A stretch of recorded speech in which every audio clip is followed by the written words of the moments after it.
अस्सलामुअलैकुम दोस्तों, कैसे हैं आप। आज मैं आपको वकास की कहानी सुनाती हूँ। वकास प्ले जमात में पढ़ता है। वकास हर रोज वर्जिश करता है।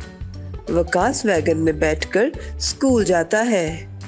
एक दिन वकास की वर्दी गंदी हो गई और वकास बहुत परेशान हुआ। वकास की अम्मी ने कहा, बेटा परेशान नहीं होते, मैं अभी आपकी वर्दी धो देती हूँ। आप साफ वर्दी पहनकर स्कूल जाना।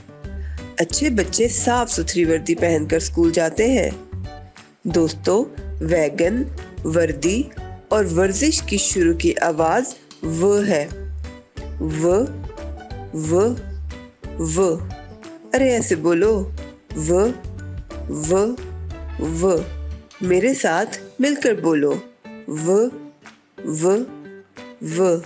आओ कुछ पढ़ते हैं। व वैगन, व वर्दी, व वर्जिश, व वैगन, व वर्दी, व वर्जिश, व वैगन, व वर्दी, व वर्जिश।